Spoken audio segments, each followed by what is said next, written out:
Sebenarnya Wahabi ini kalau mau pakai otaknya sedikit aja gitu, nggak akan mudah membid'ahkan orang lain.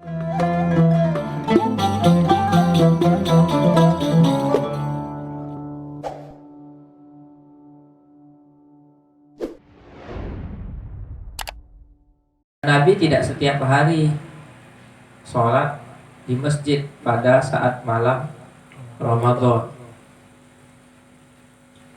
Hanya sekitar 2 hari Nabi ke masjid. Habis itu Nabi nggak ke masjid lagi, karena Nabi khawatir nanti sholat itu, khawatir Nabi nanti orang menyangka bahwa itu wajib gitu. Maka kemudian pasca Rasulullah SAW wafat, kebiasaan para sahabat itu kalau sholat Ramadan itu pencar-pencar, tergantung yang mana yang enak suara imamnya, atau yang mana yang menurut mereka srek lah, mereka ikut di situ. Sampai akhirnya pada zaman Sayyidina Umar bin Khattab, maka Sayyidina Umar berijtihad mengumpulkan orang-orang untuk sholat satu imam, rakaatnya 20, dan dilakukan secara berjamaah. Pada masa itu sahabat yang lain tidak ada yang menentang, seperti Sayyidina Utsman, Sayyidina Ali dan lain sebagainya, itu diam. Ya, kesepakatan itu disebut dengan ijma' sukuti. Ijma' sukuti itu adalah keputusan bersama satu orang yang berijtihad, tapi yang lain diam dan ikut gitu. Sukuti artinya diam. Yang lain itu diam, gak ada komentar apa-apa, dan mereka ikut. Namanya ijma' sukuti. Apa yang disungguh-sungguhkan Umar untuk membuat itu namanya ijtihad daripada Sayyidina Umar. Ya. Di Sayyidina Umar berijtihad, kemudian Sayyidina Umar bilang, ni'matil bid'ah hadhihi, katanya. Senikmat-nikmatnya bid'ah ya ini, katanya. Maka dari sini kemudian para ulama mengatakan bid'ah itu terbagi dua. Ada yang baik dan ada yang buruk. Kenapa? Dari perkataan Umar inilah, ni'matil bid'ah hadhihi, senikmat-nikmatnya bid'ah ya ini, kata. Berarti tidak semua bid'ah itu sesat. Ya. Makanya Imam An-Nawawi mengatakan kullu bid'atin dhalalah. Hadis ini amun makhsusun. Kalimatnya umum tetapi maknanya khusus. Gitu ya. Kalimatnya umum tapi maknanya khusus. Makanya kemudian para ulama membagi bid'ah menjadi dua. Ada yang bid'ah itu yang baik, seperti menghimpunkan Al-Quran. Ada juga bid'ah itu yang buruk.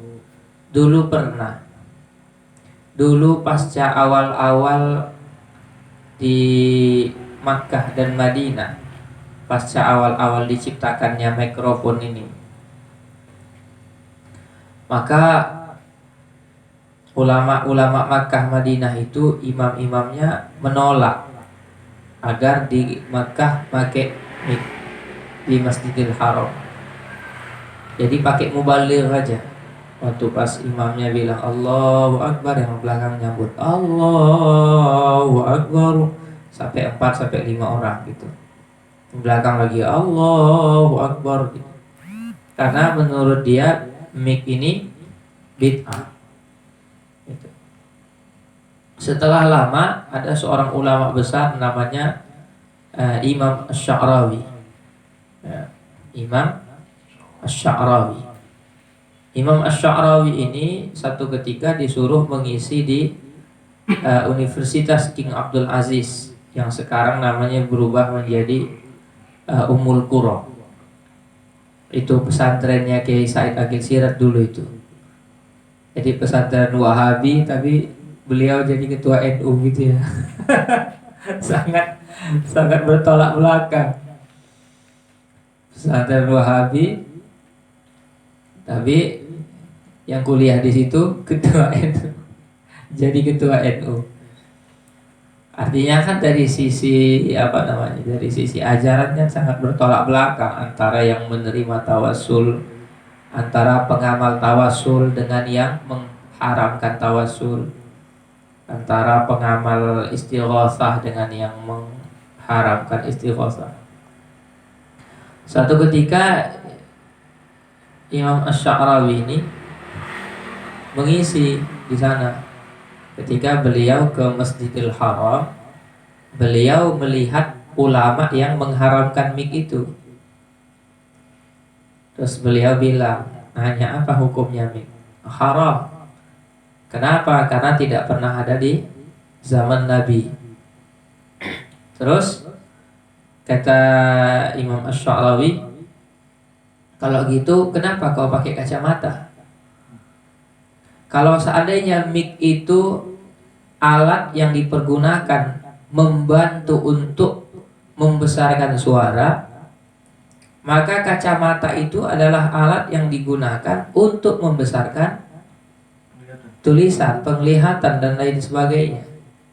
Yang tadinya nggak nampak jadi nampak, jadi besar dia.